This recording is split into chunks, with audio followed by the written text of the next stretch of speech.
Hi everyone, welcome to this video, episode 4 of What the NFT, and today we'll look at the NFT Art Generator, which you can find at nft-generator.art, and I'll show you how I created my collection through here. So the collection that I created is called Pixel Race. You can find it on OpenSea, and essentially what I have is I have about 5 elements in here, which when the elements are combined differently they create, in my case I created a collection size of 100 unique elements.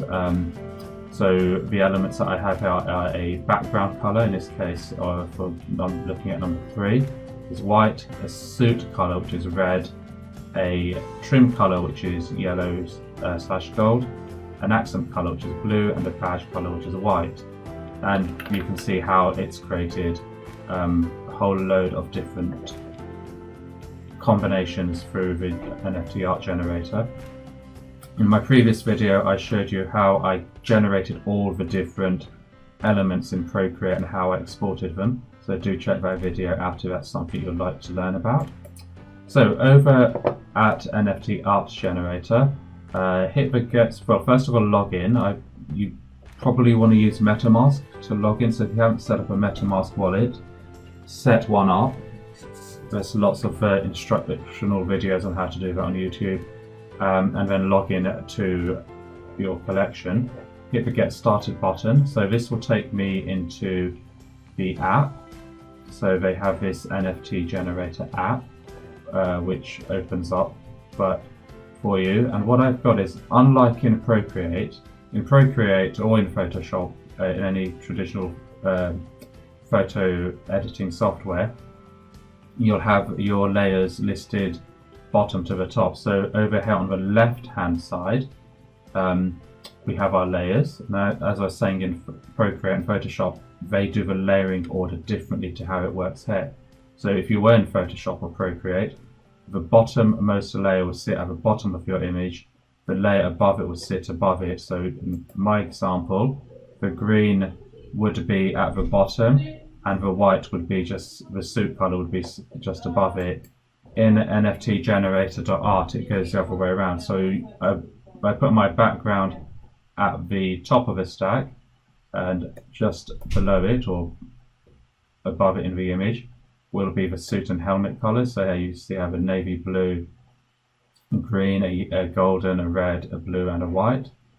Above that, or below it in the stack, is the trim colors. So you see I've got a red, gold, green, blue, and then below that, obviously opposite in the image, is the accent colors, and then the badges colors.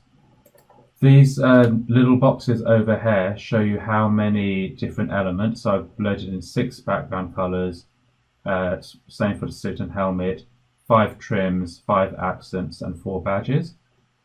And over here is where you're going to drag the images. So just click on this button and it will open up a dialog box for you to select your images from. So wherever you saved your images is where you're going to search for them in here. So for example, if I wanted to take my suit and helmet colors, I'll just go into large icons just so you can see it. This is where you would import them. So I'm not going to import them because I've already done that, but if you were, you just shift select them all, or command select I think if you're on a Mac, and just hit the open button, and it will bring them in. So you'll be able to see them all. Over here on the right part of the pet window is where you set your project name up. So put whichever name you want to put into the collection description. Collection size, I chose 100. Just for this test, and just to show you how quick it is, I'm just going to set it to 10. I'm going to make it a little bit smaller. It won't make it smaller than that. So this dimension size gets picked up from whatever you enter into whatever you upload. So in Procreate I set it as 3000 by 3000 pixels. That's why it kind of defaults to that. You can't really change it, it just gets ghosted out. You have the option to export it as a PNG or as a WebM. WebP, I beg your pardon. WebP is a recommended image format because of its excellent compression and image quality. PNG is not recommended, which is ironic because that's what I did, because of its poor compression resulting in a very large image size. I have seen other tutorial videos that say do a PNG because you're going to give the buyer of NFT the crispest, highest resolution image possible. Just for the purpose of this demo, I'm going to switch it to WebP. By the way, it only highlights when you put the cursor over the actual thing. If you put it over the description, nothing will happen. I've already done that. Now, rarity settings, this is the interesting part. So on the layer, so in this case, I'm on a background layer. You can see in the upper right corners of each of these thumbnails is a percentage number. So how do you determine the rarity settings? Just click on this button and you'll get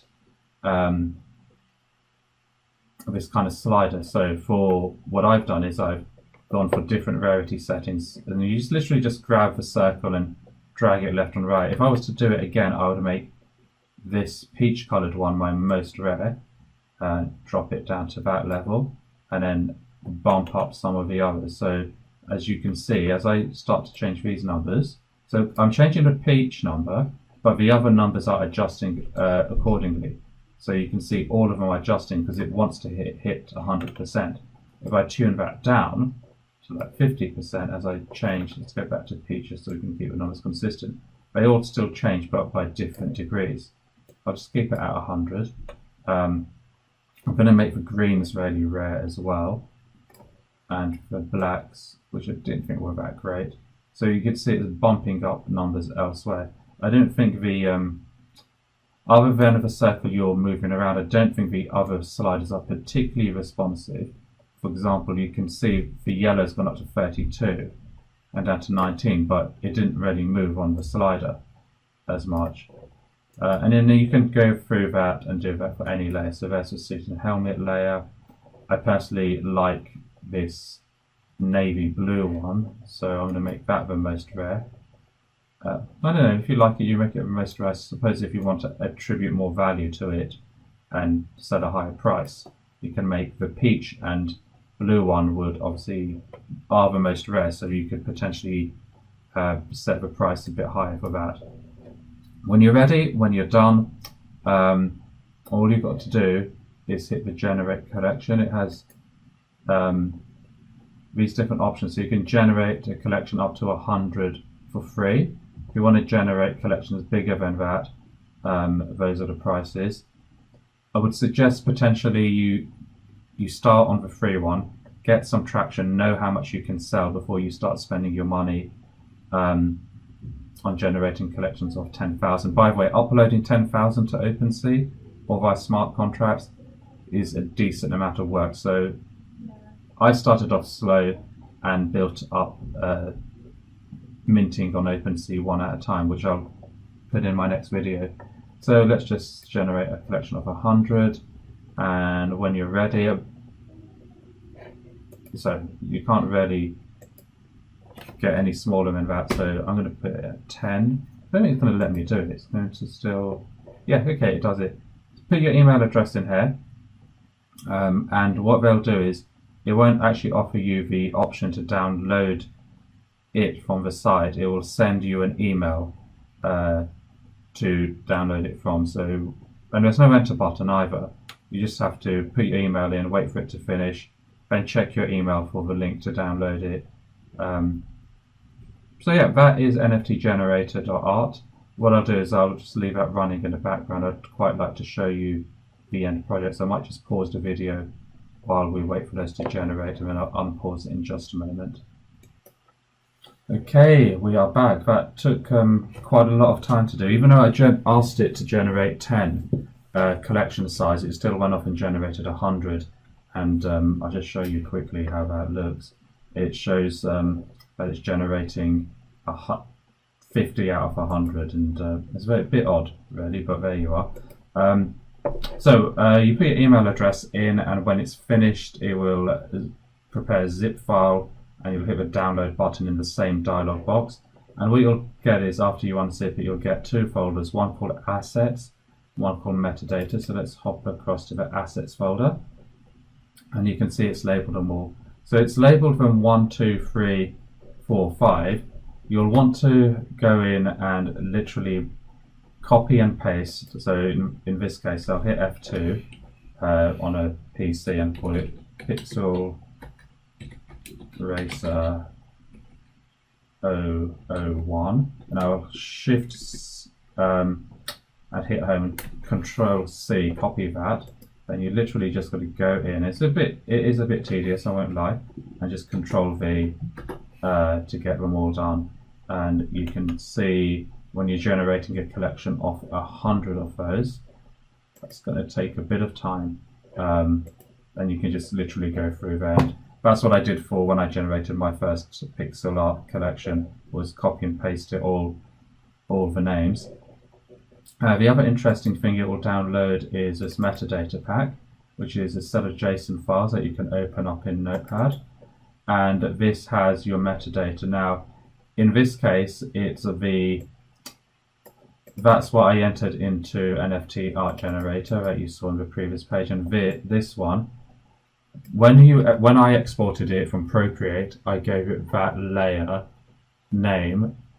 In retrospect, I probably should have called it suit and helmet dash red or dash green or dash blue, suit trim dash red, so it'll be a lot easier to pick up, or just maybe just red, I think, because you get the background trait type up here. So in my lay in Procreate, when I exported it, I perhaps should have just given it the color name and it would have just come out a lot cleaner. This is important when you're looking to mint your own project on your own page, but in OpenSea, you've got to manually copy and paste things in, which I'll show you in the next video. So that's how to generate it. It's a good tool. I wouldn't say it's completely quite there just yet. I think there's some improvements in terms of the UI and the UX that they could still make. But yeah, I think, you know, it's a tool that does a pretty decent job for you. So if you enjoyed that, please hit like, hit subscribe, and while you're here, why not get yourself a copy of, just find a nicer background page to put on than this. Why not get yourself a copy of my book, What the NFT, the link of which will be in the description below, and support me on my Buy Me a Coffee page if you'd like to support the channel in any way whatsoever. So until the next video, good luck with using NFT Art Generator. You'll get the hang of it. The tutorials are quite good. I hope this tutorial helped you as well. So with that, best of luck with it, and I shall see you in the next video. Please hit like and hit subscribe. Thank you. Bye bye.